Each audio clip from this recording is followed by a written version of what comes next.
नमस्कार, मेरा नाम विवेक शर्मा है और जो लोग मुझे पहली बार जान देख रहे हैं, मैं बता दूं कि I am a social entrepreneur and we run this enterprise called Uhapo which is a social enterprise जहां पे हम सारे पेशेंट्स को एक साथ लाने की कोशिश करते हैं और उनकी प्रॉब्लम्स को आइडेंटिफाई करते हैं और उनको सोल्यूशन प्रोवाइड कराने की कोशिश करते हैं, चाहे वो फिजिकल प्रॉब्लम हो, फंक्शनल प्रॉब्लम हो, सोशल या इमोशनल या फाइनेंशियल प्रॉब्लम हो। एंड ये बिकॉज हम सब जानते हैं कि कैंसर जो है एक जर्नी है, इट्स नॉट एन इंसिडेंट। और बहुत लंबे समय तक कई बार हमको इसमें साथ चलना पड़ता है और जब रास्ता लंबा हो और कठिन हो और अगर कोई साथ में रहता है, कोई साथी होता है, तो चीज़ें थोड़ी आसान हो जाती हैं और वही साथी बनने की कोशिश करते हैं हम। और ये जो स्पेस है, जो आपने नाम देखा, इसमें स्पेस की स्पेलिंग गलत नहीं है, इसका मतलब है safe space for cancer patients. So ये जो प्रोग्राम है, this is mentored by Shrimati Urvashi Prasad ji, जो कि डायरेक्टर हैं नीति आयोग में। और काफी सारा काम हम करने की कोशिश करते हैं। देखिए, कैंसर एक इतनी बड़ी बीमारी है, इतना बड़ा चैलेंज है कि कोई भी सब कुछ नहीं कर सकता है। सो हमारे जैसे छोटे छोटे लोग जब साथ में आते हैं तो कुछ ना कुछ कर गुजरने की कोशिश करते हैं। Like last year we touch the lives of close to 1500 patients. Now this year we poise to reach out to close to 3500 patients and kind of be the impact, be the co passenger in their journey. And आज का जो session है वो बहुत important है, बहुत महत्वपूर्ण है, बिकॉज कई बार जो है जो कैंसर में सबसे बड़ा प्रॉब्लम होता है वो कई बार ये होता है कि हमारे पास पैसे नहीं है, हमारे पास रिसोर्सेज नहीं, संसाधन नहीं है, हम मैनेज कैसे करें। तो हमारे साथ आज सुनीता जाधव मैम है, जो कि एक सोशल वर्कर रही हैं टाटा मेमोरियल हॉस्पिटल में। और मैम ने हजारों, मैं कह सकता हूँ, वो शायद नंबर शायद हजारों से ज़्यादा हो, लेकिन to be modest I would say that हजारों लोगों की मदद इन्होंने करी है। क्योंकि जब रिसोर्सेज नहीं होते हैं तो बहुत कम चीजें होती हैं जिसमें हम फॉल बैक कर पाते हैं। जैसे मान लीजिए कि अगर किसी का फैमिली बैकग्राउंड वैसा नहीं है, तो हम ये देखते हैं कि सरकार क्या कर सकते हैं हमारे साथ, दूसरे एनजीओज क्या कर सकते हैं, और हम फ्रेंड्स फैमिली से कैसे मदद ले सकते हैं। तो without delay I would like to invite Mrs Sunita Jadhav ma'am. नमस्कार और बहुत बहुत स्वागत है आपका on this platform. And I would really request you to take us through all our patients to like जो जर्नी होती है, इस जर्नी में फाइनेंशियल एस्पेक्ट्स को हम कैसे मैनेज कर सकते हैं। बिकॉज सरकार हमें क्या दे सकती है, हमारे अस्पताल हमको क्या दे सकते हैं, ट्रस्ट से हम क्या मदद ले सकते हैं, किस किस टाइप की चीजें अवेलेबल हैं आज हमारे देश में। Ma'am please. नमस्ते। स्वतंत्रता दिवस की सबको शुभकामनाएं। थैंक यू विवेक जी। बहुत दिनों के बाद मैं ऐसे बड़े प्लेटफॉर्म पर बात कर रही हूँ। भले हम छोटे हैं, मगर मेरे ख्याल से हर बूंद इम्पोर्टेंट है। जैसे विवेक जी ने कहा कि छोटे छोटे लोग साथ में आते हैं तो बड़ा काम कर जाते हैं, तो साथ ही हाथ बढ़ाना। तो अलग अलग सेगमेंट होता है। जैसे पैसा एक सेगमेंट हो गया, क्या बोलते हैं, भावनिक सपोर्ट एक सेगमेंट हो गया। खाना बहुत इंपॉर्टेंट है। मैं अपनी पर्सनल जर्नी, भले वो कैंसर की ना हो, एक पिछला साल मेरा बहुत बुरी तरह से गुजरा, जहां मेरे घर में एक पेशेंट था।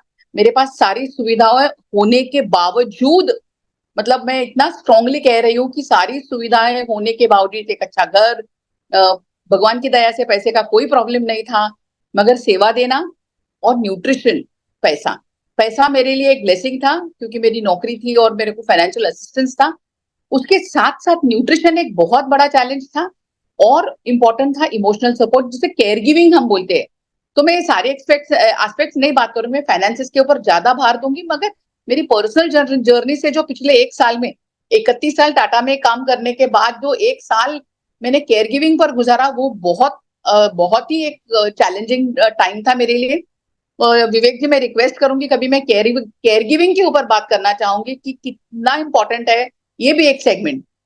आज हम पैसे की बात करेंगे। जी। कैंसर, मुझे याद है 92 में मैंने टाटा हॉस्पिटल ज्वाइन किया, और तब और आज में बहुत फर्क है। आज भगवान की दया से मेरे ख्याल से हमको एक अच्छा ब्लेसिंग है कि वो टाइम नहीं, वो टाइम ऐसे था कि हम लोगों को मना करते थे नहीं है पैसा, और आज हम ये कह रहे हैं कि इधर से नहीं मिला तो आपको एक दूसरे दरवाजा है। तो आज कैंसर के लिए या बहुत सारी बीमारियों के लिए बहुत सारे दरवाजे खुले हैं। सिर्फ वो दरवाजों को किस तरह से खटखटाया जाए, उसके ऊपर आज हम बात करेंगे। तो सबसे पहले जब हम कैंसर सोचते हैं, तो कैंसर होने के बाद लोग तो डर जाते हैं कि अब मरना है, फिर क्यों ट्रीटमेंट लेना है। तो वो समय निकल गया जब कैंसर को हम फेटल या क्या बोलते हैं, जान को खतरा देने वाली बीमारी या लाइलाज है, ऐसे कहते थे। मगर आज मैं ये नहीं कहूंगी। आज हम ये कहेंगे कि यस, कैंसर अगर हुआ भी तो उसको ट्रीट कर सकते हैं। उसके लिए बहुत सारे ट्रीटमेंट ऑप्शंस भी अवेलेबल हैं। ऐसे नहीं है कि आज बस एक रेजिम खत्म होने के बाद अभी कल कुछ नहीं है, और अगर कुछ नहीं भी है तो पैलिएशन भी है। तो बहुत सारे सेगमेंट है। हम सिर्फ ट्रीटमेंट की बात नहीं करते, क्वालिटी ऑफ लाइफ भी उतना ही इंपॉर्टेंट है जब हम ट्रीटमेंट की बात करते हैं, और वो हमारी जिंदगी का एक अविभाज्य हिस्सा है। Quality of life normally also important है, क्वालिटी ऑफ लाइफ बीमारी में भी उतना ही वैल्यूड है। तो ये बहुत जरूरी है। क्वालिटी ऑफ लाइफ इंप्रूव कैसे करेंगे, उसके लिए बहुत सारे लोगों की मदद की जरूरत है। पैसा एक सेगमेंट है जिसकी बात हम करेंगे। तो जब हम कैंसर डायग्नोसिस होता है तो पहले दिन से, क्योंकि उसका डायग्नोसिस के लिए भी अच्छी सुविधा होना जरूरी है, अच्छी जगह होना जरूरी है जहाँ एक्सपर्ट एडवाइस दे सकते हैं लोग, ट्रेन डॉक्टर्स की जरूरत है, और टेस्ट करने के लिए, इन्वेस्टिगेशन करने के लिए बहुत महंगे महंगे क्या बोलते हैं, पैसे गिनने पड़ते हैं। MRI, CT scan, PET scan. तो जब से हमको मालूम होता है, बायोप्सी के पैथोलॉजी रिपोर्ट्स, हजारों रुपए का खर्चा है।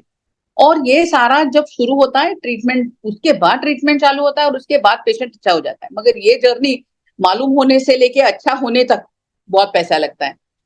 दुर्भाग्य से हम लोग कभी, देखो हम शादी की तैयारी करते हैं, कोई बच्चा आने वाला है, उसका पैसा जमा करते हैं। मगर क्या हमने कभी कभी ये सोचते हैं कि अरे कल को अगर दुर्भाग्य से मैं बीमार हो जाऊं तो मेरे पास 1 लाख होना चाहिए? नहीं। मैंने काफी कैंसर पेशेंट से सुना है, मैडम हमने हमारी बेटी की शादी का पैसा खर्चा कर दिया, या हमने जेवर बेच दी, तो हम जेवर के लिए पैसे की सुविधा करते हैं। तो बहुत इंपॉर्टेंट सबसे पहला बात है कि अपना अभी इंश्योरेंस, हेल्थ इंश्योरेंस या हेल्थ के लिए सिक्योरिटी अब हर एक व्यक्ति करना चाहिए। कैंसर हो ना हो, कोई बीमारी हो ना हो, उसका एक छोटा हिस्सा क्यों ना होना चाहिए। सरकार पिछले 10-15 साल से सरकार ने काफी सारा कंट्रीब्यूशन किया है ट्रीटमेंट। यस, हमारा हेल्थ बजट अभी भी पुअर है, मगर फिर भी हमारे, देखो देखो फॉरेन कंट्रीज से कंपैरिजन में इंडिया की बात करते हैं तो हमारा पॉपुलेशन बहुत बड़ा है, मगर हमारे कैंसर का रेट जो है वो बहुत नेग्लिजिबल है। क्योंकि हमारा पेशेंट क्या बोलते हैं, हम लोग पॉपुलेशन जो है, हमारी लोक संख्या जो है वो बहुत बड़ी है। कैंसर होने वाले लोग उसी संख्या से बढ़ते जाते हैं। और होता क्या है कि हम उसके लिए तैयार नहीं होते, सडनली आए हुए क्राइसिस के लिए हम तैयार नहीं होते। अब गवर्नमेंट ने काफी सारा जो है, सबसे पहले हम स्टेट वाइज जाएंगे। हर स्टेट, महाराष्ट्र हो, गुजरात हो, नॉर्थ ईस्ट हो, वेस्ट बंगाल हो, हर स्टेट का अपना चीफ मिनिस्टर का एक फंड होता है। हर एक का एप्लीकेशन प्रोसेस सेम है, डॉक्यूमेंट्स में भी कोई अलग चीज नहीं देनी है। हर एक को एक राशन कार्ड देना है, आधार कार्ड देना है, इनकम प्रूफ देना है। इनकम प्रूफ पहले हम लोग क्या बोलते थे, एफिडेविट देते थे, अभी नहीं चलता है। अभी आपको रेवेन्यू डिपार्टमेंट से ही आपका इनकम प्रूफ लाना चाहिए। तो रेवेन्यू डिपार्टमेंट इनकम प्रूफ जो इश्यू करता है वो होना चाहिए। कुछ स्टेट में उसका वैलिडिटी 3 साल का है, कुछ स्टेट्स में उसका एनुअल है। तो उसकी वैलिडिटी होना बहुत जरूरी है कि जब आप प्रेजेंट करते हैं तो वो वैलिड होना चाहिए।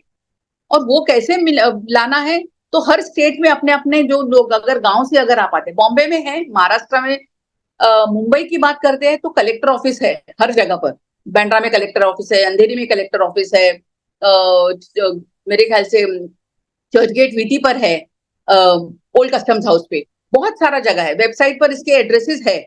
आप वो कलेक्टर ऑफिस में जाएंगे, एक फॉर्म भरेंगे कि हम ये काम करते हैं। आप जो डिक्लेयर करते हैं वो पेपर के ऊपर, उसी हिसाब से आपका इनकम प्रूफ आता है। फिर वो उनका जो वेरिफिकेशन का तरीका है, आधार से या आपका बैंक अकाउंट लिंक से, वो जो भी है वो फॉलो करके, और आपको कौन सी वजह के लिए चाहिए कैंसर ट्रीटमेंट में या हेल्थ में, आपको हेल्थ रिलेटेड के लिए चाहिए, उनको रीजन देना पड़ता है।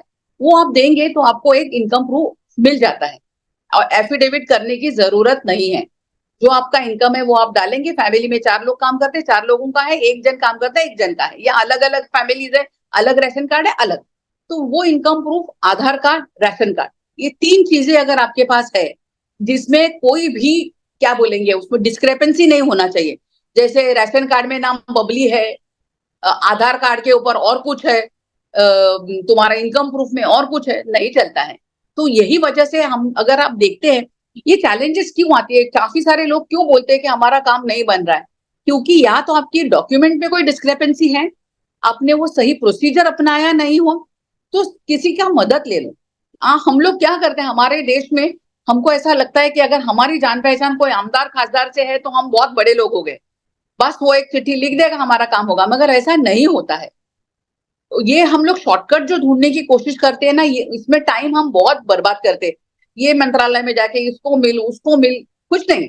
आप सिंपल सादा सीधा जो रास्ता है वो अपनाओ, आपका काम जल्दी हो जाएगा।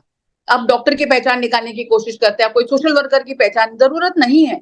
आपको क्या चाहिए? 3 डॉक्यूमेंट चाहिए, जो डॉक्यूमेंट वेरीफाई करके आपका नाम है या नहीं।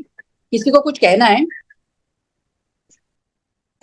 तो ये सारे जो डॉक्यूमेंट्स वेरीफाई करके आपका वो, और सिस्टम में भी कैसा ऑनलाइन हुआ है, तो कोई भी स्कीम को अगर आप एंटाइटल्ड है तो ऑटोमेटिकली ये डॉक्यूमेंट डेटा डालेंगे तो आप एंटाइटल्ड है या नहीं मालूम होगा। हर हॉस्पिटल में, महात्मा ज्योतिबा फुले महाराष्ट्र में और पूरा देश में क्या बोलते हैं, प्राइम मिनिस्टर पीएमजे, पंतप्रधान का आयुष्मान भारत, ये दो जो है इनके सबके काउंटर सारे हॉस्पिटल में है। प्राइवेट हॉस्पिटल में दुर्भाग्य से प्रॉब्लम ये है कि उनका पैसा सारा ट्रीटमेंट में, वो लोग क्या बोलते हैं, कंसल्टेशन में और चीजों में निकल जाता है। टाटा हॉस्पिटल में वो पैसा बचता है और वो हम ट्रीटमेंट के लिए, तो थोड़ा फर्क है आपकी गवर्नमेंट स्कीम्स का यूटिलाइजेशन टाटा और बाहर के अस्पताल में। बाहर के अस्पताल का जो कॉस्ट ऑफ ट्रीटमेंट है वो ज्यादा है और टाटा का कम है। उस वजह से टाटा का पैसा लंबा चलता है और बाहर आपका पैसा गवर्नमेंट का जल्दी खत्म हो जाता है। तो बेसिक हर गवर्नमेंट स्कीम के लिए ये 3 डॉक्यूमेंट का जरूरी है। ये 3 डॉक्यूमेंट आपके हैं, काउंटर्स हर हॉस्पिटल में लगे हुए हैं और बोलते ही है हमारे पास आयुष्मान भारत है, हमारे पास महात्मा ज्योतिबा फुले है। ये इनका अभी मेरे ख्याल से ये बजट से उनका लिमिट भी बढ़ा दिया है। मेरे ख्याल से महात्मा ज्योतिबा फुले का भी लिमिट अभी 5 लाख किया है, आयुष्मान भारत का भी 5 लाख किया है। मगर पहले आपका स्टेट का जो आपका फैसिलिटी है वो यूटिलाइज करना जरूरी है। अगर वो पैकेज में आपका ट्रीटमेंट नहीं बैठता है तो हम ऊपर वाले पैकेज में जाते हैं, वो है आयुष्मान भारत। और ये सारा जो काम है वो उनके लोग करते हैं, हमको नहीं करना। हमको सिर्फ डॉक्यूमेंट देने का हमारा काम है और डॉक्टर हमारा इलाज लिखना जरूरी है। हमको कौन सा बीमारी है, किस टाइप का ट्रीटमेंट है, उसका खर्चा कितना है, वो एक लगेगा। और हॉस्पिटल का नाम पत्ते का एक पेपर होता है वो, तो टोटल 4 पेपर्स आपको 5 पेपर लगते हैं। इनकम प्रूफ, राशन कार्ड, आधार कार्ड, फाइल का पहला पन्ना जो आपका एड्रेस, नेम एड्रेस है, और एक है ट्रीटमेंट का खर्चा कितना आएगा, कौन सी ट्रीटमेंट है। ये 5 डॉक्यूमेंट्स अगर आपके एकदम परफेक्ट हैं और आप वो काउंटर पर सबमिट करते हैं तो मुझे नहीं लगता है कोई दिक्कत आना चाहिए। होता ऐसे है कि छोटा मोटा इलाज इन सरकारी योजनाओं से हो जाता है, हर स्टेट का चीफ मिनिस्टर भी पैसा देता है। जो हॉस्पिटल में आप ट्रीटमेंट लेते हैं उस हॉस्पिटल में आपका पैसा भेजा जाएगा। वो जो हॉस्पिटल में ट्रीटमेंट लेते हैं उस हॉस्पिटल के नाम से सरकार चेक निकाल के वो अकाउंट में डिपॉजिट करता है पेशेंट के। कई बार ऐसा होता है कि आप प्राइवेट हॉस्पिटल्स में ट्रीटमेंट लेते हैं तो गवर्नमेंट झिझकती है वो पैसा प्राइवेट हॉस्पिटल में देने के लिए, और इसके लिए वो चाहती है कि आप ऐसी जगह ट्रीटमेंट लो जहां उनको पैसा ट्रांसफर करना आसान हो जाता है। मगर अभी का बहुत फ्लेक्सिबिलिटी आ गई है कि वो लोग, अगर ट्रीटमेंट तुम्हारा ऐसा है कि कहीं नहीं हो सकता है और इमरजेंसी है, तो वो प्राइवेट हॉस्पिटल्स को भी देते हैं। मगर अगेन ये सारे रेयर केसेस है। ज्यादातर पैसा जो आता है वो जो हॉस्पिटल में सुविधा अगर है पैसा ट्रांसफर करने का, तो चीफ मिनिस्टर का पैसा जो हॉस्पिटल में आप ट्रीटमेंट लेते हैं वहां ट्रांसफर होता है जब आप एप्लीकेशन करते हैं। चीफ मिनिस्टर का पैसा आने को कम से कम 3 महीना लगता है, कम से कम 3 महीना, आपका डेट ऑफ एप्लीकेशन से 3 महीना।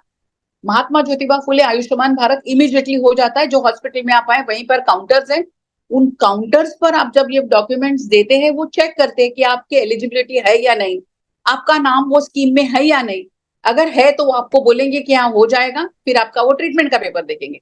अगर नहीं होता है तो आप एंटाइटल्ड नहीं है, इसका मतलब शायद जब वो 2011 में जो आपका सर्वे हुआ था आप उनके क्राइटेरिया में नहीं बैठ रहे थे। शायद आप वो उनके क्या बोलते हैं poverty line, below poverty line, या क्या बोलते हैं ऑरेंज राशन कार्ड, जो अलग अलग कलर दिए हैं राशन कार्ड को, उस कैटेगरी में अगर आप नहीं बैठते तो वो मना कर देते।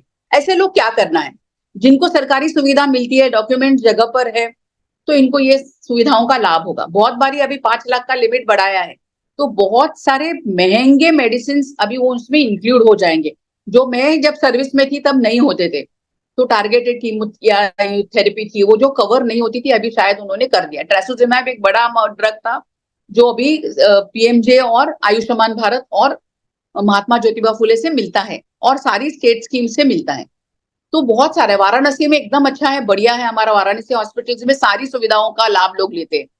वहां पर लोकल जो है आयुष्मान भारत का उनको लाभ मिलता है, और उत्तर प्रदेश के चीफ मिनिस्टर का मिलता है।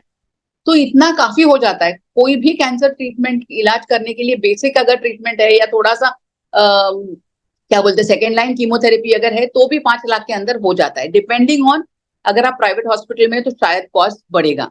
नॉर्मली 5 लाख के अंदर कैंसर का ट्रीटमेंट हो जाना चाहिए। अगेन, क्या टाइप का ट्रीटमेंट है, रिलैप्स है, बीमारी किस टाइप का है, कौन सी फेज में है, कौन सी स्टेज में है, ये भी सारी चीजें काउंट की जाती है जब हम ट्रीटमेंट देते हैं।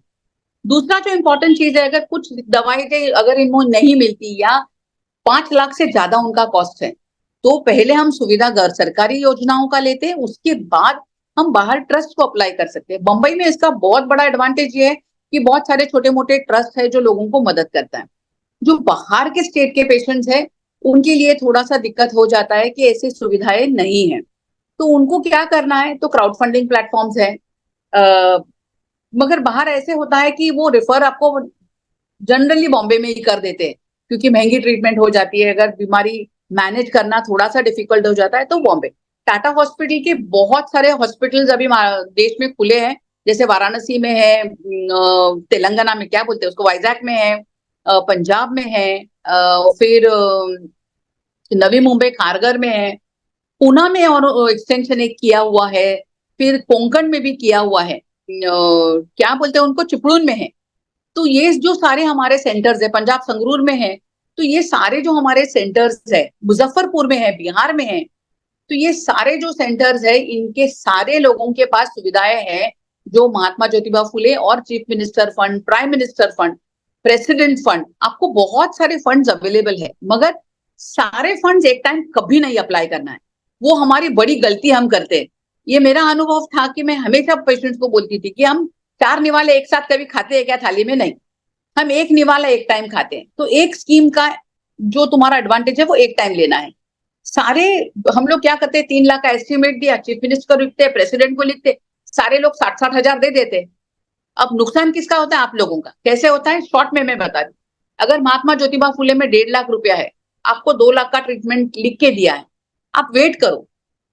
क्योंकि अगर आप ये चारों जगह अप्लाई करते हैं, तो आप हर स्कीम के लिए एक ही बार अप्लाई कर सकते हो। तो अगर आपने चीफ मिनिस्टर को अप्लाई कर दिया, प्रेसिडेंट को अप्लाई कर दिया, प्राइम मिनिस्टर, आपका दरवाजा बंद कर दिया अपने हाथ से। थोड़ा सा कभी कभी धीरज रखना बहुत जरूरी है, कि मेरी ट्रीटमेंट की कॉस्ट 1.5 लाख का है, और मैं प्रेसिडेंट को अप्लाई करता हूं तो उसका 1 लाख का लिमिट है, मैं प्राइम मिनिस्टर को अप्लाई करता हूं तो उसका लिमिट 4 लाख तक का है। तो अगर हम 1 लाख के लिए हम अप्लाई करते हैं, तो हम 4 लाख का दरवाजा बंद कर देते हैं ना। तो जब मेरा एस्टिमेट 5-6 लाख का है, तब मुझे प्राइम मिनिस्टर को अप्लाई करना है, क्योंकि वहां 4 लाख रुपए का तक का अपर लिमिट है, और 5 लाख के स्कीम में आप बैठेंगे नहीं। तो प्राइम मिनिस्टर, तो फंड्स प्रिजर्व करने को सीखो, तुम किसी का मदद ले लो, इसका गाइडेंस ले लो कि कौन से फंड को कब अप्लाई करना है। हम क्या हो जाता है, घाई घाई में, जल्दी जल्दी में हम हर चीज एक साथ करना चाहते हैं। हमको ऐसा लगता है कि बहुत सारा पैसा हमारे अकाउंट में आ जाएगा, मतलब हमारे ट्रीटमेंट हो जाएगी। ऐसे नहीं होता है। तो स्टेप बाय स्टेप पहले ले लो। अगर हम एक स्कीम में नहीं बैठते तो व्हाट इज द नेक्स्ट? तो समझो, लेट्स से आप महात्मा ज्योतिबा फुले में नहीं बैठते हो, तो what is next for me? Chief minister है महाराष्ट्र का, वो आपको देगा। वो नहीं है, आपका कॉस्ट ज्यादा है, आप नेक्स्ट लेवल का गवर्नर का फंड ले लो। उसके बाद कौन सा है, कैसे है ना, पहले लिमिट देखो, हर स्कीम का लिमिट कितना है। आयुष्मान भारत का 5 है, अभी महात्मा ज्योतिबा फुले का 5 है, प्राइम मिनिस्टर का 5 है, 4 है शायद, प्रेसिडेंट का 1 है। ये सारे फंड्स कभी काम बहुत लोगों को काम आते हैं जब बोन मैरो ट्रांसप्लांट लिखते हैं, डॉक्टर एडवाइस करते हैं। बोन मैरो ट्रांसप्लांट और कैंसर ट्रीटमेंट साथ साथ में होता है, तो हम कभी बोन मैरो ट्रांसप्लांट के फंड्स को हाथ ही नहीं लगाते। हम सारे छोटे छोटी जगह से पैसा इकट्ठा ट्रीटमेंट का करते हैं, थोड़ा सा पेशेंट को भी। हमारा अपना रोल बहुत इंपॉर्टेंट है। हम जब किसी दूसरे की जेब में हाथ डालना है, सरकार की जेब में हाथ डालना है, ट्रस्ट की जेब में हाथ डालना है, उससे पहले हमने अपनी जेब में कितना हाथ डाला है, हमने हमारा कंट्रीब्यूशन डाला है नहीं डाला है। क्योंकि कोई भी ऑर्गेनाइजेशन, सरकार हो, एनजीओ हो, ट्रस्ट हो, सबसे पहला पूछते पेशेंट ने कितना खर्चा किया, आपने अभी तक कितना पैसा खर्चा किया है, और अभी कितना बाकी है, आपको जरूरत कितनी है, और जरूरत के हिसाब से ही आपको पैसा आता है। हमारा मनुष्य मन है, मेरे ख्याल से अगर मैं आपकी जगह होती तो शायद मैं वही सोचती कि मुझे बहुत पैसा आना चाहिए ताकि बाद में दिक्कत ना हो, मगर ऐसे नहीं होता है।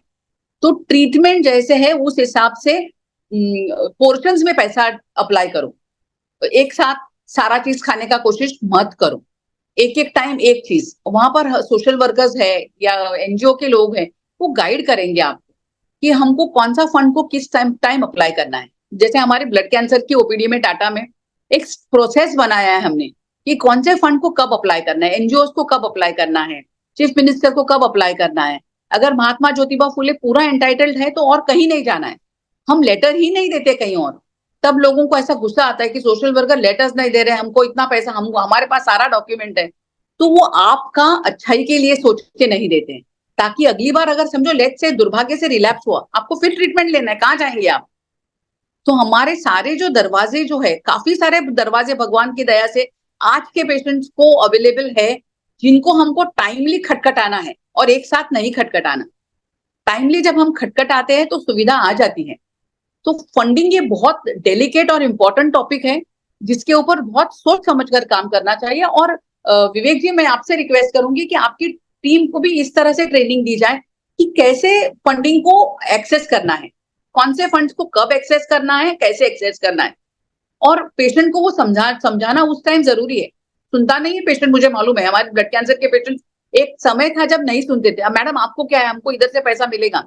जब वो एक्चुअली डिफिकल्टी में आते हैं और अगर मैं बोलती हूँ कि तब मैंने मना कर दिया था आपको, हाँ मैडम हमने तब नहीं सुना आपका। ऐसे ही लोग क्या बोलते हैं, एडुकेट हुए अपने गलतियों से सुधारते सुधारते। हम भी बहुत सारी, हमको भी मालूम नहीं था, हमने भी प्रोसेस में सीखा है कि फंडिंग कैसे अलॉट करे।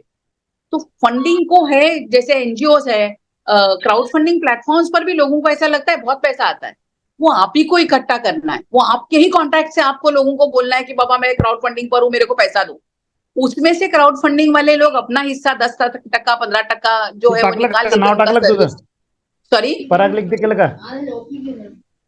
सो ये सारे लोग जो है वो अपना पैसा निकाल के लेते हैं, बचा हुआ आपको देते हैं। और उस टाइम भी हम इतनी जल्दी करते हैं, वो पैसा लेने पे भी हम जल्दी करते हैं और हम खर्चा करके बैठ जाते हैं, दूसरी बार जब हमको पैसा चाहिए तो नहीं होता है। तो मेरा एक ही रिक्वेस्ट ये प्लेटफॉर्म से है विवेक जी, कि पेशेंट्स को ये सिखाना जरूरी है कि फंडिंग, जैसे हम हमारा घर का फंड्स मैनेज करते हैं कि स्कूल के लिए इतना, इसके लिए, तो हमारा फर्स्ट लाइन ट्रीटमेंट में हम अगर हम कर सकते हैं तो हम कंट्रीब्यूट करें। पेशेंट अच्छा हो गया तो और खुशी की बात। दुर्भाग्य से कुछ अड़चन अगली बार आती है तो हमारे पास दूसरा सोर्स होना जरूरी है। वो क्या सोर्स होना चाहिए, नहीं तो हम लोग क्या करते हैं, डोनर ने पैसा दिया, हम जल्दी जल्दी रिफंड लेके खर्चा कोई और जगह पर खर्चा कर देते हैं, और फिर हमको जब पैसे का जरूरत पड़ता है तो कोई पैसा देने को तैयार नहीं होता। तो मुझे ऐसा लगता है कि गवर्नमेंट फंड्स बहुत सारे अवेलेबल है, वेरी वाइजली उनको सिलेक्ट करना है।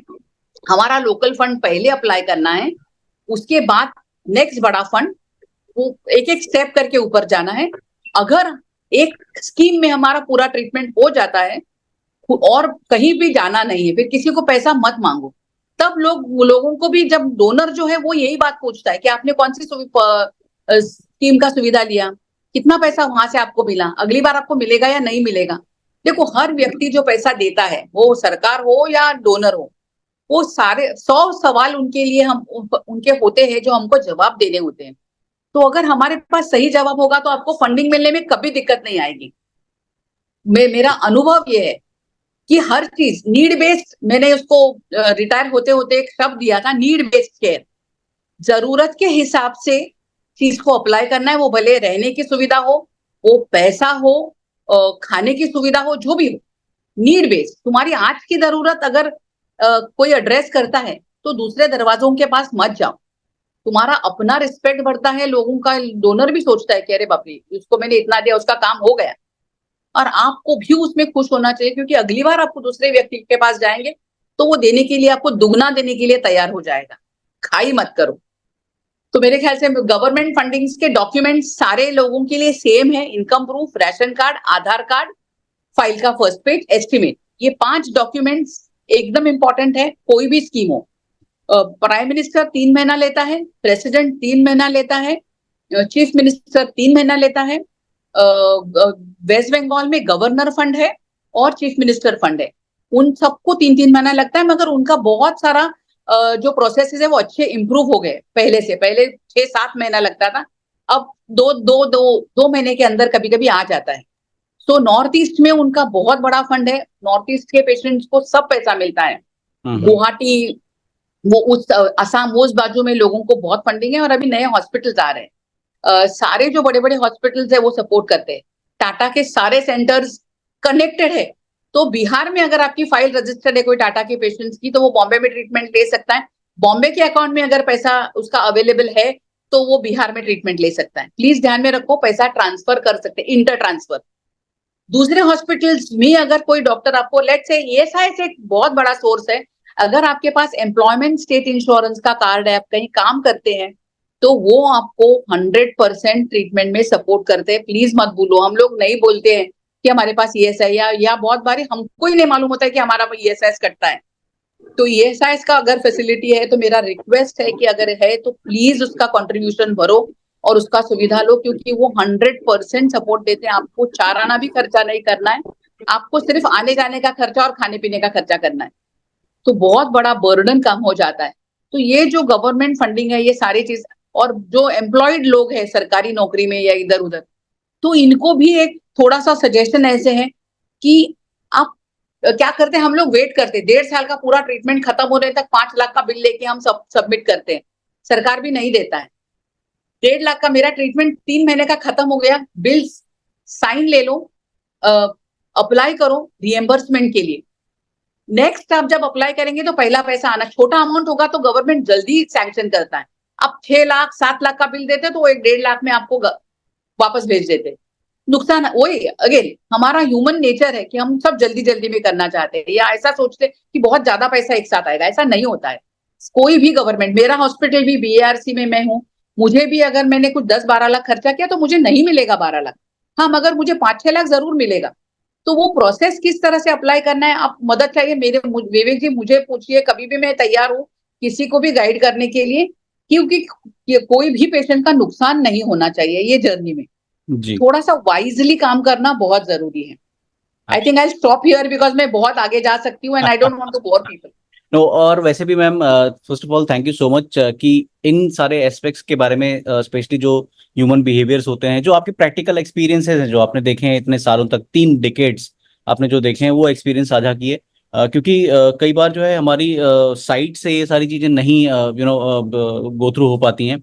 तो और वैसे भी मतलब ये जो चीज़ें हैं इतनी वास्ट लेवल पे हैं कि आधे घंटे में, 1 घंटे में, 2 घंटे में कवर करना बहुत मुश्किल है। और आपका बहुत बहुत शुक्रिया कि आपने ऑफर की अपनी हेल्प की। हमारे जो वॉलंटियर्स हैं या जो हमारे कैंसर केयर कोचेस हैं, आप उनको ट्रेन कर सकती हैं। So we will any time. Certainly come back to you and will take your help as well. And एक यस। तो जब हम कैंसर जर्नी की बात करते हैं तो सबसे बड़ा जो प्रॉब्लम होता है वो फाइनेंस का होता है। दूसरा जो बड़ा प्रॉब्लम होता है, किसी को ये नहीं पता होता है कि देखिए, मैम ने जैसे बताया कि कैंसर जो है it comes as an accident. कोई किसी को प्रिडिक्शन नहीं होता ना, कोई कोई ट्रेन नहीं है इसमें। मुझे नहीं पता कि अगर कल को मेरी फैमिली में अनफॉर्चुनेटली अगर कैंसर आता है तो उसको ट्रीट कैसे करना है, उसको उसको उसका केयर टेकिंग कैसे करना है।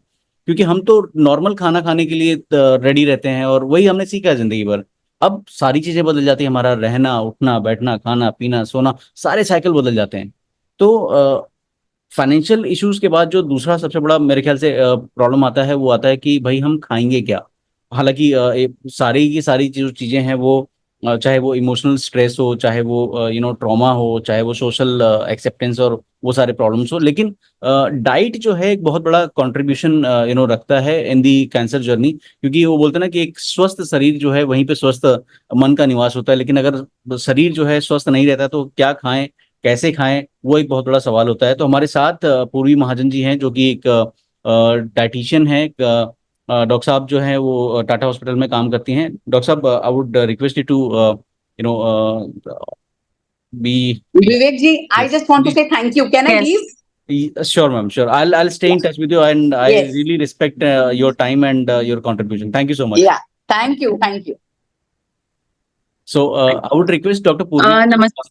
जी यस, नमस्ते। और विवेक जी, मैं कहना चाहती हूँ, मैंने एक छोटी स्लाइड प्रेजेंटेशन बनाई, प्लीज क्योंकि प्लीज प्लीज। खाना जो है जी जी हर जी प्रांत में अलग अलग होता है, तो जी पेशेंट्स को अगर मैं कुछ समझाना है तो मैं थोड़े पिक्चर्स रखे हैं स्लाइड्स पे, बिल्कुल तो वो मैम। बेहतर रहेगा। जी और प्लीज मैं करें। ये कहना चाहती हूँ कि आज जो मैं बोलूंगी वो एक संतुलित आहार के ऊपर है और जनरलाइज्ड है, क्योंकि खाना इतना गहरा है कि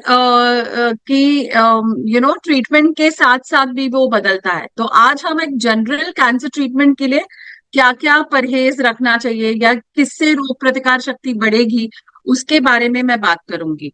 ठीक है, तो फिर मैं मेरी स्लाइड शेयर करना चाहती हूँ। विवेक जी दिख रहा है कि नहीं, मेरे को सिर्फ बोलिए। जी it started and slide meanwhile presentation I would request everyone कि अगर आपके मन में कोई सवाल है तो ये चैट बॉक्स में छोड़ दीजिए, एंड अगर हम अभी ले हाँ सकेंगे तो जी, अभी लेंगे, नहीं तो फिर will come back to you. Yes ma'am, we can yes, see your slide. ठीक है, दिख रहा है ना? ओके। जी जी जी तो जी। संतुलित आहार बहुत महत्वपूर्ण रहता है, क्योंकि ना कि ये जो कैंसर ट्रीटमेंट का उपचार है उसके पहले, उसके दौरान भी इम्पोर्टेंट है और उसके पश्चात, उसके बाद भी। ठीक है, तो मैं ये कहना चाहती हूँ कि ये क्यों इम्पोर्टेंट है, क्योंकि ये हमें अलग अलग ट्रीटमेंट, जैसे सर्जरी के बाद उस घाव भरने के लिए बेहतर मदद करता है, या आपके शरीर के शक्ति को बरकरार रखने के लिए मदद करता है। ठीक है, फिर वजन स्थिर रखने में मदद करता है, फिर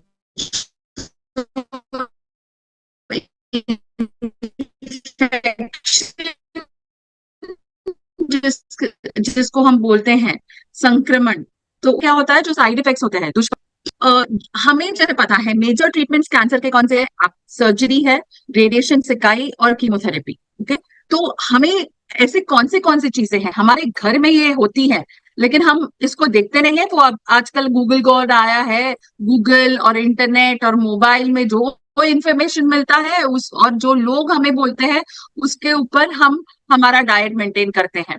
तो मैं आपका ध्यान इस तरह लेना चाहती हूँ कि जो किचन में आपको रोग प्रतिकार शक्ति बढ़ाने के लिए जो खाने मिलेंगे, उसके ऊपर मैं आपको सिर्फ सेंसिटाइज करना चाहती हूँ। तो पहले रोग प्रतिकार शक्ति बढ़ाने के लिए हमें प्रथिने की जरूरत है, प्रोटीन्स की। तो ये कहाँ से मिलता है? तो प्रोटीन्स हमको मिलता है दूध से, दूध के पदार्थ जैसे दही, छाछ, पनीर। जो मांसाहारी लोग हैं तो उनको हम लोग अंडे से दे सकते हैं, मछली से मिलेगा, चिकन से मिलेगा। ठीक है, अनाज जो है, जो पल्सेस है, धान्य, उसमें जो होती हैं, उसमें ढेर सारा प्रोटीन प्रतिनय रहता है। और ये जो कॉर्नर में मैंने दिखाया है, जब हम पनीर बनाते हैं, जब पनीर फाड़ के उसको टंगाते हैं, उससे जो पानी मिलता है ना, वो बहुत ही उसको अच्छी तरह से कंटेनर में लीजिए, और फिर वो पानी, क्योंकि उसमें ढेर सारा प्रोटीन रहता है, जैसे इंग्लिश में हम लोग वे बोलते हैं। ठीक है, तो वो पानी आप आटा गूंदने में इस्तेमाल कर सकते हो, या दाल में जब ऊपर से हम लोग पानी डालते हैं तो उसके लिए हम इस्तेमाल कर सकते हैं। ठीक है, फिर दूसरा घटक जो है जो हमारी रोग प्रतिकार शक्ति बढ़ाएगा, वो है विटामिन सी। ठीक है, तो विटामिन सी हमें बहुत सरल प्रकार से अमरूद में मिलता है। हमें पता था? नहीं, वरना हम लोग कहाँ कहाँ क्या क्या ढूंढने को जाते हैं। अमरूद तो इवन हम ऐसे बोलते हैं इंग्लिश में, it is the most cheapest source of vitamin C, क्योंकि पैसे में भी वो बहुत कम दाम में मिलता है और ढेर सारा विटामिन सी मिलता है। फिर आंवला भी ऐसी चीज है जिससे हमें हम विटामिन सी मिलेगा। और अन्य जो सब्जियां और फल हैं, वो है पपीता, ठीक है, शिमला मिर्च, अनानास। ठीक है, फिर अगर हमारे पास उतना पैसा है जो हम ज्यादा खर्च सके, तो हम कीवी ले सकते हैं। ऐसे नहीं है कि कैंसर, ये बहुत एक गलतफहमी है कि कैंसर दूर करने के लिए ड्रैगन फ्रूट और कीवी खाने की जरूरत है। नहीं, हमारे इंडियन फ्रूट्स भी हैं, हमारे भारतीय फल जो है, जो हर सीजन में अलग अलग आते हैं, उसमें भी अच्छे ढेर सारे अच्छे अच्छे फाइटोन्यूट्रिएंट्स होते हैं। तो इसलिए आपको वैरायटी रखनी है खाने में। ठीक है, फिर तीसरा घटक है विटामिन डी, जो हमारे रोग प्रतिकार शक्ति को बरकरार रखेगा और हड्डियों को, हेलो, और हमारे हड्डियों को भी मजबूत रखेगा। ठीक है, तो ये विटामिन डी किससे मिलता है? हमें हमें ये दूध और दूध से पदार्थ से मिलेगा। जो तेल वाली मछलियां हैं, जिसे हम बोलते हैं बांगड़ा, तारली या आपका रोहू, ये बड़ी मछलियां जो है उसमें मिलेगा। और अंडे के बलक में, बंगाली में जिसको हम बोलते हैं कुसुम, ठीक है, तो उसमें भी मिलेगा। इसलिए जब डाइटिशियंस आपको बोलते हैं तो सिर्फ अंडे का सफेद न खाए जब तक उन्होंने मना नहीं किया है, वरना पूरा अंडा खाना बहुत महत्वपूर्ण है, क्योंकि उसमें से ढेर सारी चीजें मिलती हैं। और एक आसान तरीका विटामिन डी मिलने का है, वो है सूर्य किरण से। तो आप इवन 10 से 20 मिनट तक अगर 11 से 12 की धूप में चले या बैठे, तो उससे भी आपको विटामिन डी मिल सकता है, जो आजकल हम लोग नहीं करते। हम लोग घर में रहते हैं या हॉस्पिटल में रहते हैं, बाहर की धूप तो हमें मिलती नहीं है। लेकिन पहले के जमाने में बोलते थे जो वो टेंडर धूप है 7 या 6 बजे की, वहां विटामिन डी होता है। लेकिन अभी उसका सोर्स थोड़ा चेंज हो गया है। तो 11 से 12 बजे की धूप में अगर एटलीस्ट 10 से 15 मिनट आप रहे, तो आपको इजी सोर्स से विटामिन डी मिलेगा। फिर है कैल्शियम, विटामिन डी का दोस्त। कैल्शियम के साथ विटामिन डी भी होना जरूरी है। तो कैल्शियम मिलेगा आपको अंडे के सफेद भाग से। वापस दूध और दूध के पदार्थ में देखो कितना ढेर सारा चीज हमें एक ही पदार्थ से मिल रहा है।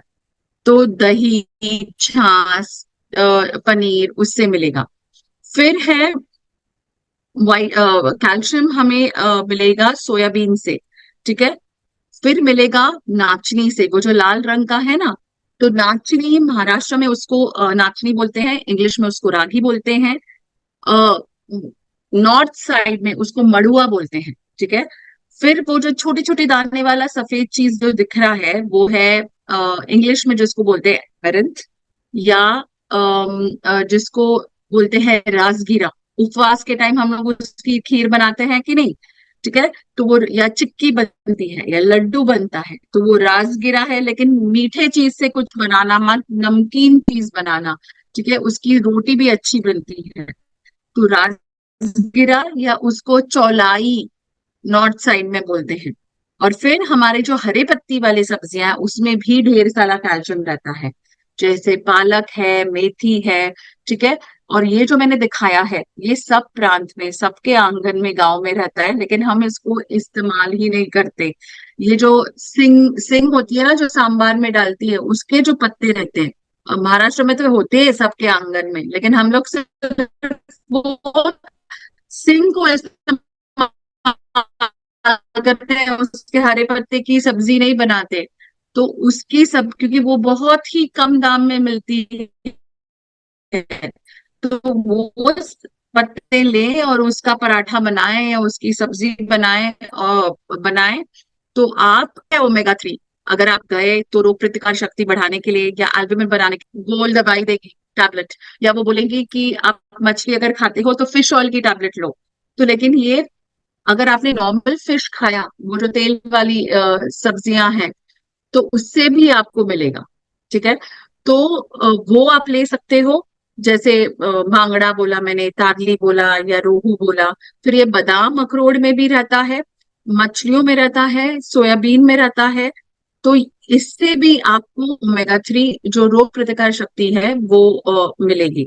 ठीक है, उसको फाइट करने की ताकत मिलेगी। फिर है सेलेनियम। ठीक है, सेलेनियम भी आपको ओट्स में मिलेगा, आपको जो मशरूम्स होते हैं उसमें मिलेगा। अगर आप मांसाहारी है, तो चिकन के लिवर में मिलता है, लेकिन उसको क्या रोज रोज नहीं खाना है, हफ्ते में एक बार खाया वो भी ठीक है। और वो भी अगर घर के लोगों ने बनाया तो, बाहर से होटल से मत मंगवाइए। ठीक है, और फिर ये हमारे जो बीज रहते हैं ना, सूर्य किरण के बीज, या जो इसको सूर्य किरण के बीज, या फिर रेड पम्पकिन, जो कद्दू है उसके जो बीज रहते हैं, उससे भी मिलेगा। ओके, फिर और एक छोटा घटक है जस्त और मैग्नीशियम। ठीक है। मैग्नीशियम भी रोग प्रतिकार शक्ति बढ़ाने के लिए मदद करता है। जस्ट तो जिनको हेड एंड नेक कैंसर है, जहाँ टेस्ट चली गई है, तो उसको अच्छी तरह से उभारने के लिए भी मदद करता है। तो ये मैग्नीशियम आपको मिलेगा स्पिनिच में, यानी पालक में, ये मिलेगा चिया सीड्स में, बादाम में, ये मिलेगा केले में, सोयाबीन में और दही में। और जस्ट भी आपको मिलेगा, जो मैंने दिखाया है, जैसे मैंने बोला कद्दू के बीज में, या जो तरबूज रहता है, वाटरमेलन सीड्स, तरबूज के बीज में मिलेगा, बादाम में मिलेगा, दूध में मिलेगा, दही में मिलेगा, फिर अगर मांसाहारी है तो चिकन और फिश में मिलेगा। ठीक है। फिर आता है लोहा, बहुत इंपॉर्टेंट, बहुत कॉमन। एक बार कीमोथेरेपी चालू हो गई तो सब मम्मी लोगों को और रिश्तेदारों को यही चिंता रहती है, हीमोग्लोबिन कम हो रहा है कि नहीं। तो लोहा बढ़ाने के लिए तो ये चीजें आवश्यक है। जैसे पहले जो छोटे छोटे लाल बीज दिखाए हैं उसको बोलते हैं हलीम के दाने, या मराठी में उसको अड़ीव बोलते हैं। तो ये आप क्या करोगे, 1 चम्मच, आधा आधा कटोरी पानी में आप भिगो के रख सकते हो और सुबह नींबू पानी के साथ लोगे। क्योंकि आगे जाके मैं बताऊंगी, क्योंकि नींबू जो है यानी विटामिन सी, वो लोहे का दोस्त है। तो अगर आपको लोहे को अब्सॉर्ब करना है ज्यादा शरीर में, तो आपको लोहे युक्त चीज जो है वो विटामिन सी के साथ खानी है। तो इसलिए लोहा मिलेगा आपको ये हलीम के दाने में, फिर सब हरे पत्ते के सब्जियों में, अगर नॉन वेजिटेरियन है तो अंडे के बलक में यानी कुसुम में, और या चिकन के लिवर में मिलेगा, या फिर नाचनी, मडुआ जो मैंने पहले दिखाया, और राजगिरा यानी चालाई। ओके। तो ये अगर आपने खाया तो इसके, अगर हरे पत्ते की सब्जी बनाई तो खाने के 5 मिनट पहले नींबू निचोड़ देना सब्जी के ऊपर, तो उसका अब्जॉर्प्शन अच्छा होगा। या फिर मैंने विटामिन सी किसमें दिखाया था, अमरूद में। तो अगर आपने अंडा खाया है ब्रेकफास्ट में, नाश्ते में, तो एक अमरूद, आधा अमरूद फल खा सकते हो उसके साथ, या पपीता खा सकते हो, तो उसमें भी विटामिन सी मिलेगा। ठीक है। फिर जैसे मैंने बोला, विटामिन सी लोहे का दोस्त है और कैल्शियम लोहे का दुश्मन। तो कभी भी कैल्शियम युक्त खाना लोहे के साथ मत खाना। ठीक है। तो कैल्शियम युक्त खाना तो मैंने दिखाया, दूध, दूध के पदार्थ, तो एटलीस्ट आधे घंटे का ब्रेक रखो। और इसीलिए यही वजह है, जब आपने देखा है डॉक्टर ने अगर आपको अगर डॉक्टर ने आपको आयरन, खून बढ़ाने की आयरन की टैबलेट दी होगी, तो उन्होंने बोला होगा सुबह आयरन का टैबलेट खाओ और कैल्शियम की शाम को लो, या 4-5 घंटे के बाद लो, क्योंकि इन दोनों का ऑब्जॉर्प्शन नहीं होता। ठीक है। तो जैसे हम कभी कभी बोलते हैं, बोला मैं पालक पनीर बहुत अच्छी सब्जी है, पालक पनीर ना बनाए, पनीर भुर्जी चलेगी, क्योंकि फिर आप खा रहे हो लेकिन उसका अब्जॉर्प्शन हो रहा है कि नहीं हमको पता नहीं। ठीक है। और फिर मैंने लोखंड की कढ़ाई दिखाई है, देखो। तो ऐसे बोलते हैं, ऐसे नहीं कि वो लोखंड की कढ़ाई ऐसे उस वहां पर लोखंड खाने में जाएगा, लेकिन एटलीस्ट जब आप पका रहे हो तो जो लोहा सब्जी का है उतना ही रहेगा जितना लोहा सब्जी में है। अन्य कॉपर बॉटम के अगर आपने बर्तन वगैरह कुछ लिए, तो मे बी उसका अब्जॉर्प्शन हिंडर हो सकता है। इसलिए अगर आपके पास लोहे का बर्तन है तो लोहे के ये जो हरे पत्ते की सब्जी वगैरह है तो उसमें पकाइए। ठीक है। फिर है पानी, बहुत जरूरी, जो हम, ये एक ऐसा घटक है जिसको हम निग्लेक्ट करते हैं, भूल जाते हैं। तो एटलीस्ट 2.5 से 3 लीटर पानी पीना बहुत महत्वपूर्ण है। ठीक है। तो ये आप, ऐसे नहीं है कि पानी ही पीना है, आप अन्य तरीके से पी सकते हैं, छाछ बना के, सत्तू बना के, नींबू पानी बना के, या धने का पाउडर बना के, धने का पानी होता है ना, वो बना के, या ग्रीन टी या सूप्स बना के भी पी सकते हो। इसके वजह से आप एटलीस्ट आपको खुद को हाइड्रेट रख सकते हो। ठीक है। फिर ऐसी चीजें ट्रीटमेंट के दौरान जो आपको नहीं खानी है, क्योंकि हॉस्पिटल के बाहर तो ये सब ठेले लगे ही हुए रहते हैं, और आजकल तो कोविड की वजह से जोमैटो, स्विगी मोबाइल पे है, कुछ भी चाहिए 5 मिनट में, ब्लिंकिट तो 10 मिनट में दे देगा, है कि नहीं। लेकिन ये चीजें अच्छी नहीं है, क्योंकि अभी जैसे मैंने दिखाया है, वड़ा, समोसा, लूची जो भी बाहर मिलता है, ये लोग अपनी ना तेल नहीं बदलते, तो वो जो वो ही गर्म हो जाता है कढ़ाई में तेल, उसमें ही वो ही डालते हैं, उसकी वजह से कार्सिनोजेंस क्रिएट होते हैं, यानी ऐसे चीजें जिसके वजह से कैंसर हो सकता है। तो ये नहीं खाना है। फिर बगल में जो मैंने दिखाया है वो है शक्कर, गुड़ और हनी, मधु। ठीक है। तो हम ये बोलते हैं कि इसका सेवन कम करें, क्योंकि जब आपकी एक्टिव ट्रीटमेंट, आपकी कीमोथेरेपी चालू होती है, तो ये इन्फ्लेमेटरी मार्कर्स है जिसकी वजह से इन्फ्लेमेशन बढ़ता है। इसलिए अगर एक्टिव ट्रीटमेंट में अगर आपने ये कंट्रोल किया है, क्योंकि काफी लोग बहुत मीठा खाते हैं रोज, अलग अलग प्रांत में तो रोज मिठाई होनी जरूरी रहती है।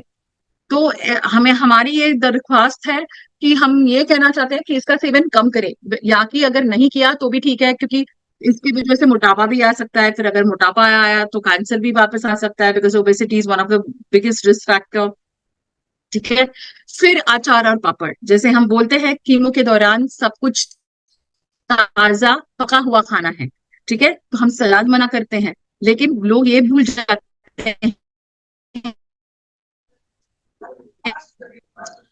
कि अचार और पापड़ भी ताजा होता है क्या? नहीं, पापड़ भी ताजा नहीं होता। अचार और पापड़ हम बहुत पहले से बनाते हैं, इसलिए वो नहीं लेना है। वापस मैंने मिठाई देखी है, तो मिठाई भी ना ले। अगर कुछ त्योहार या प्रसाद है तो थोड़ा सा आप ले सकते हो।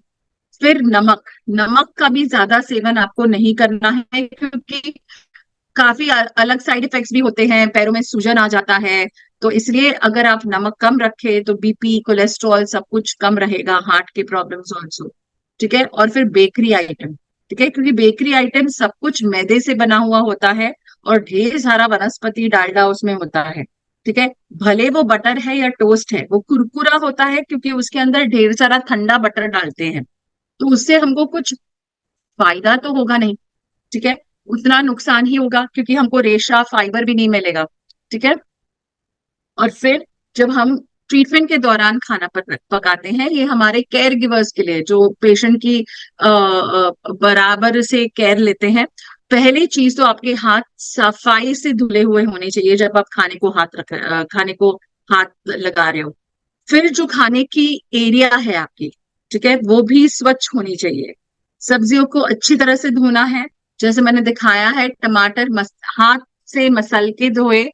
लेकिन जो हरी पत्ती वाली सब्जियां हैं, वो हम क्या करते हैं, बर्तन में लेके धो के उल्टा ना करें बर्तन को। अगर उल्टा किया तो वो जो मिट्टी बाहर निकली है वो वापस सब्जियों में चली जाएगी, पत्तियों में। तो आपको क्या क्या है, मसल के उसको उठाना है वो सब्जी को, जैसे दिखाया है, और फिर अलग से रखना है। ओके। और फिर काटने की जब बारी आती है, तो कभी भी अगर आप नॉन वेजिटेरियन लोग हो, मांसाहारी लोग हो, एक ही चॉपिंग बोर्ड में सब्जियां और नॉनवेज ना काटे।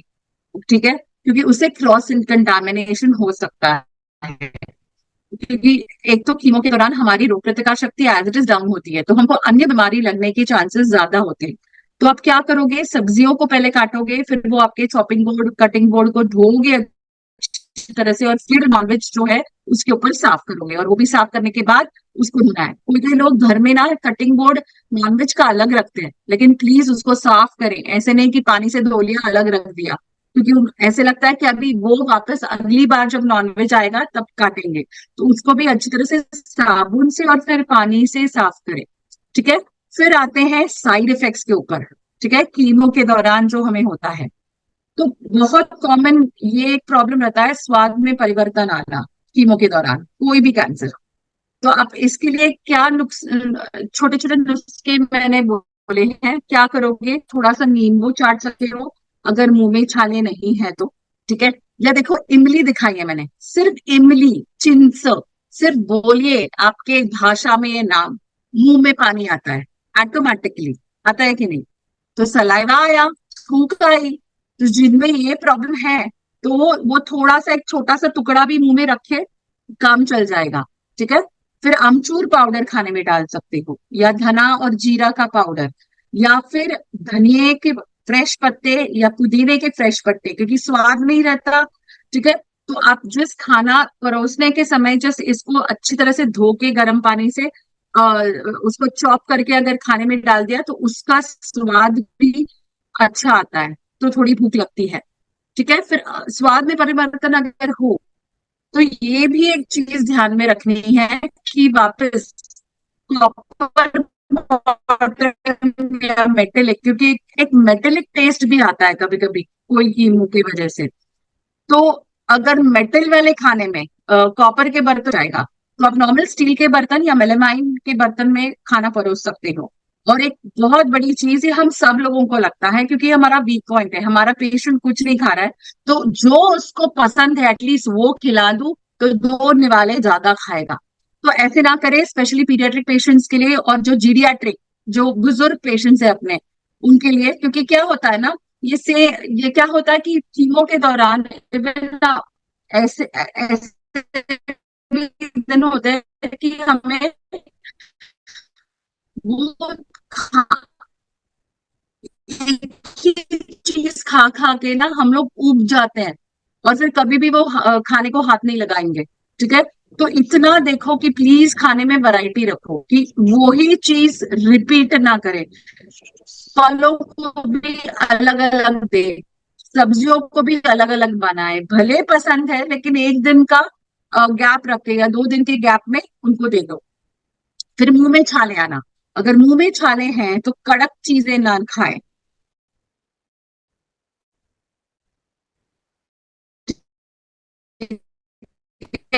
इतना देखो कि जिसमें या ग्रेवी है, थोड़ा सा गीलापन है, वो दो। तो मैंने अलग अलग प्रांत के छोटे छोटे एग्जाम्पल्स लिखे हैं। जैसे पहला है दही भात, ठीक है।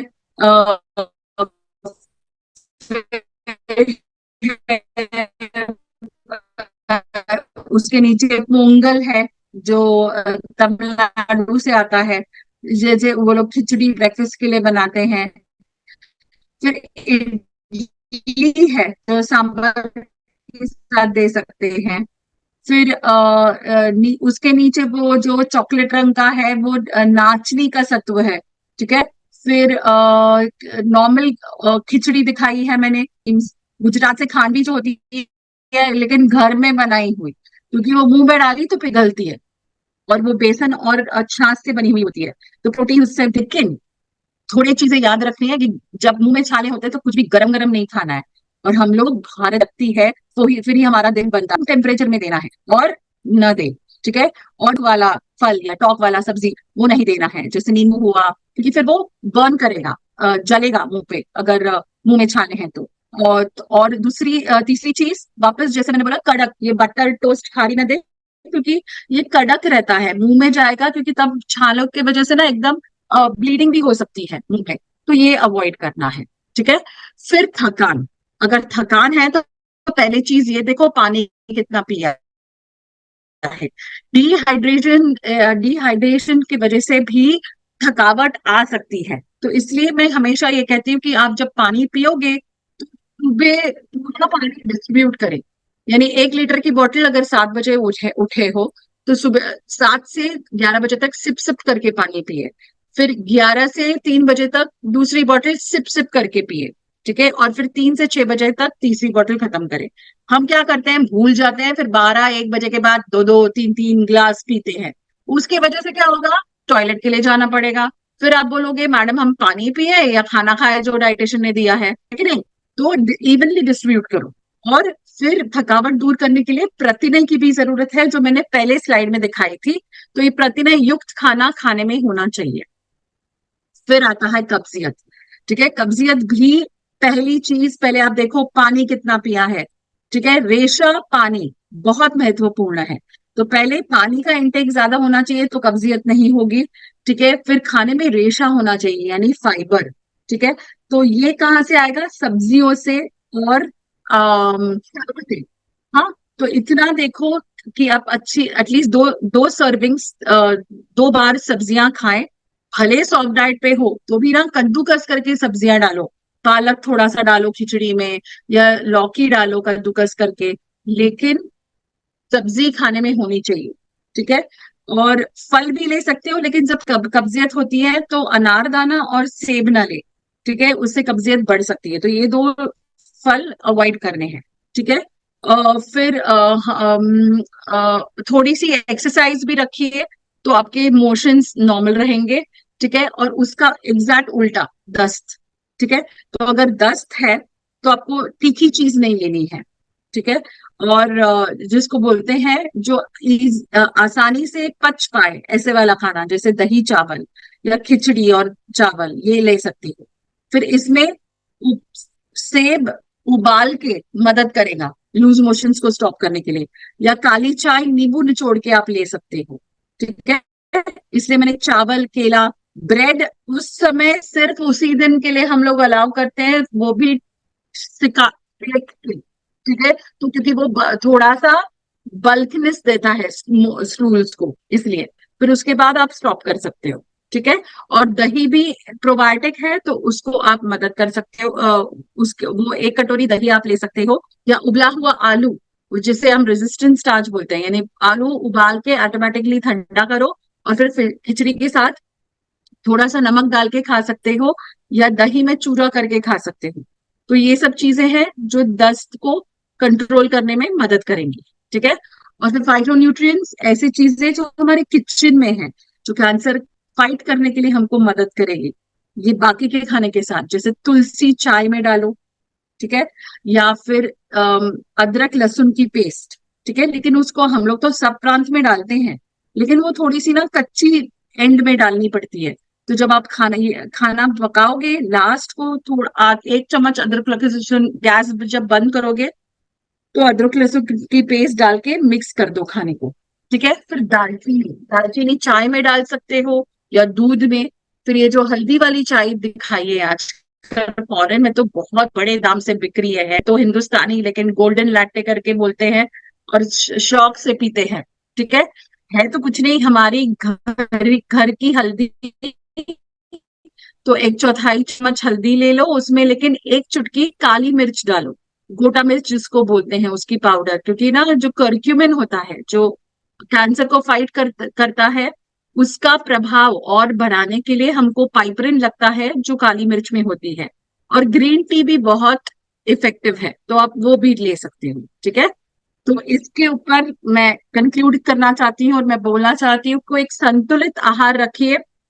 और ये जो CRF ने 10 चीजें बोली हैं, उसको ध्यान में रखो।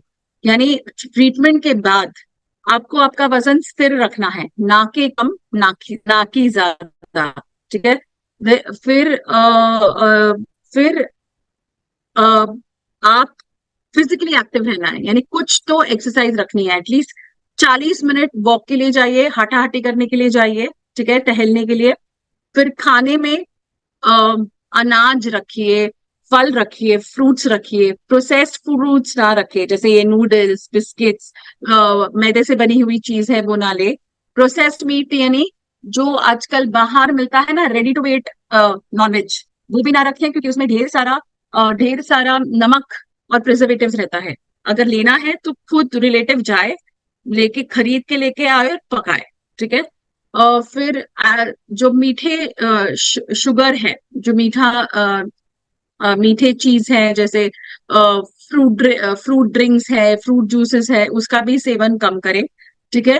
फिर इवन जो सप्लीमेंट्स हम लोग देते हैं पेशेंट्स को, उसकी ना जरूरत जब होती है तब तक ही देते हैं।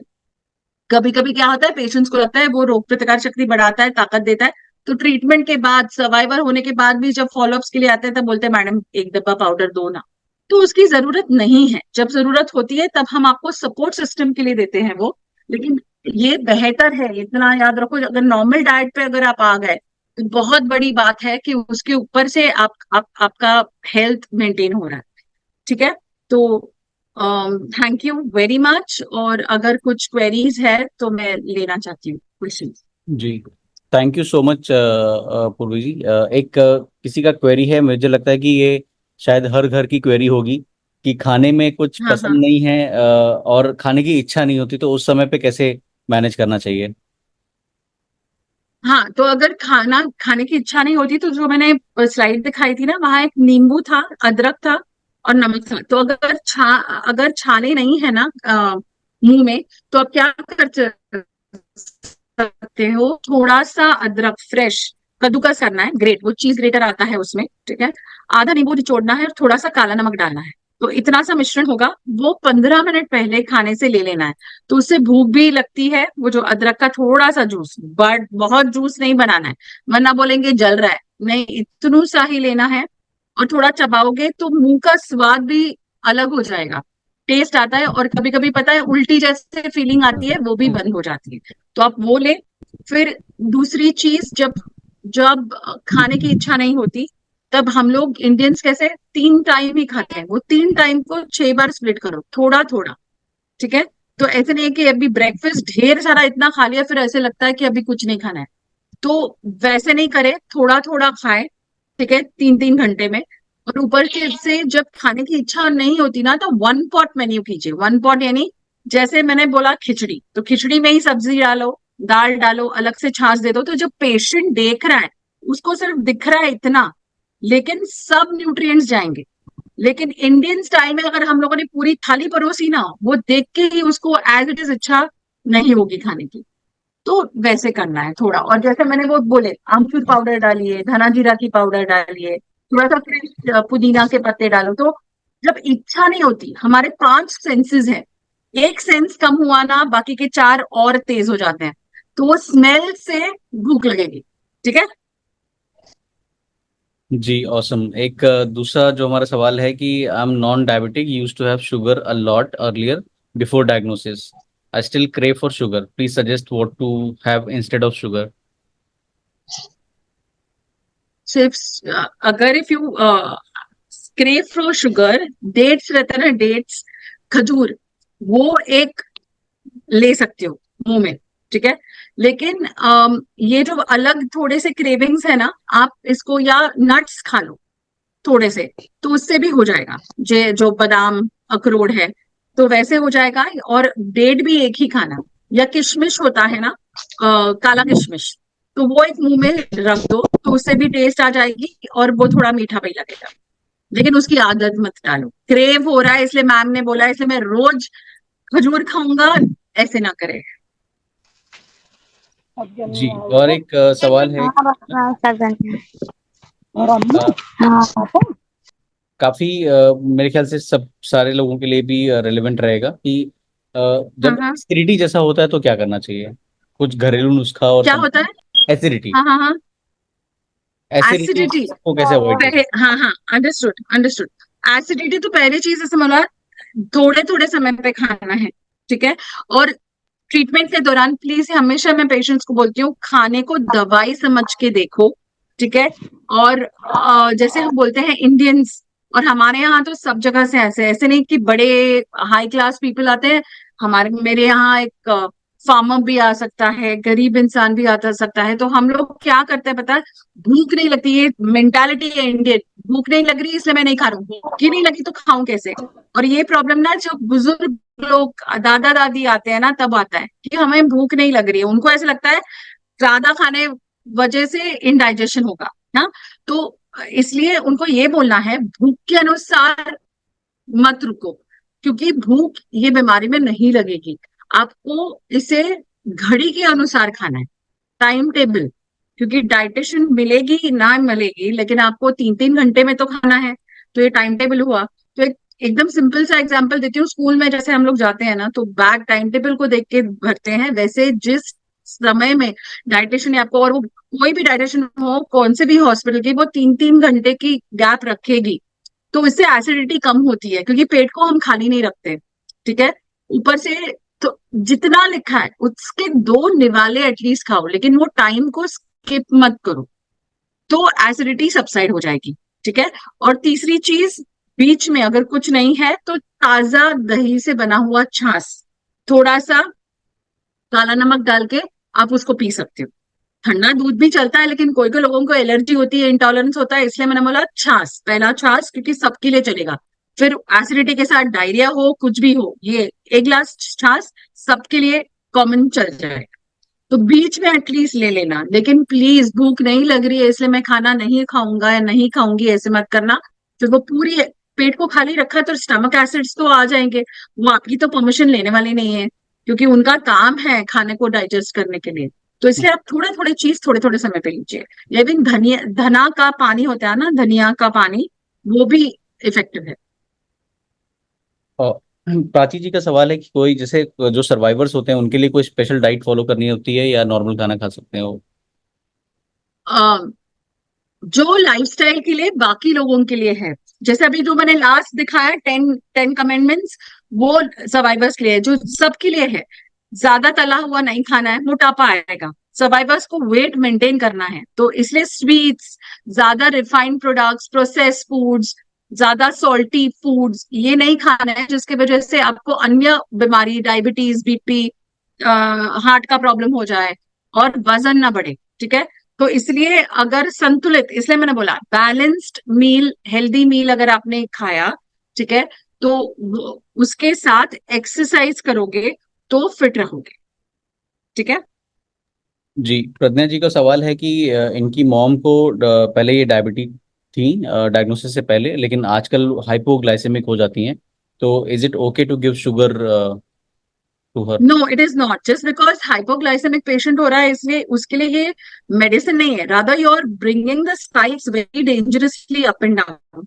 तो इसलिए जैसे मैंने बोला, प्लीज मिड मील्स रखिए।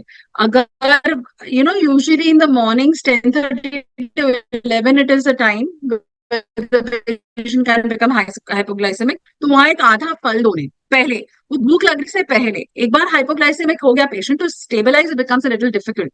तो आप आपने अगर टाइम टेबल वैसे रखा, एटलीस्ट 8:30-9 बजे ब्रेकफास्ट दे दिया, तो एटलीस्ट 10:30 को एक कप दूध या फिर एक आधा फ्रूट, जैसे आधा, अगर कीमो नहीं चल रहा है तो थिन स्किन भी चलेंगे, कीमो चल रहा है तो थिक स्किन फ्रूट्स बोलते हैं हम लोग, मोटे चमड़ी के। तो तो आधा एक फल दे दिया ना उस समय, तो एटलीस्ट वो स्पाइक्स एकदम ऊपर नीचे नहीं जाएंगे। तो इसलिए हम बोलते हैं 10:30-11 के दौरान कुछ दीजिए और 5:30-6:30 के दौरान कुछ दीजिए, बीच में वहां गैप ना लाए।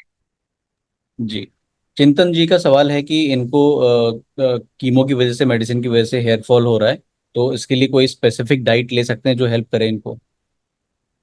हाई प्रोटीन और ये मल्टीवाइटामिन जो मैंने दिखाया, तो ये अगर सब कुछ अगर खाने में हो से आ जाएगा, और वो भी ट्रीटमेंट खत्म होने के बाद अच्छे आएंगे, घने बाल थिक आ जाएंगे। तो हाई प्रोटीन खाना जिसमें प्रोटीन्स रहते हैं, और ये ओमेगा 3 जो मैंने बताया, ठीक है।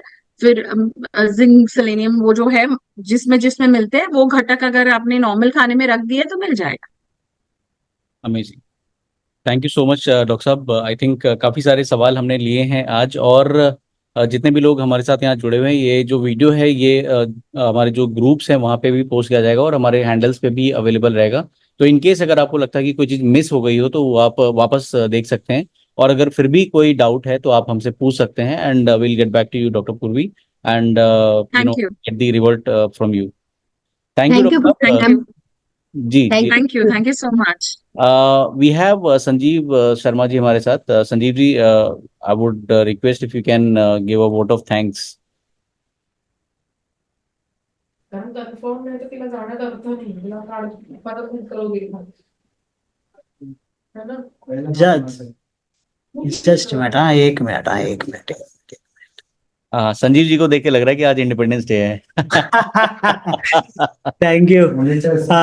Actually as usual Purvi ji बहुत अच्छा, हम लोग तो बहुत बार सुने हैं, एंड आज रिमार्क्स भी देख रहे हैं कि बहुत लोगों ने बहुत सारे थैंक यू बोले हैं, एंड एक्चुअली जितने भी लोग जुड़े हैं उनको बहुत बहुत धन्यवाद। विवेक जी खास के इनिशिएटिव के लिए, ताकि कितने लोगों का इससे फायदा होता है चीजों को। तो एंड उर्वशी जी जिन्होंने कि इसके सूत्रधार हैं, और विवेक जी शिल्पकार हैं, तो दोनों को बहुत बहुत धन्यवाद। एंड जितने भी हमारे उहापो के टीम है, जो लोग जी जान से काम कर रहे हैं, उनको भी एक धन्यवाद होना चाहिए। एंड खाने वाली madam, thank you. Thank you so much everyone. हम फिर मिलेंगे अगले महीने की 15 तारीख को 15 बजे, यानी कि 3 बजे। Till then take care. और जय हिंद। जय हिंद।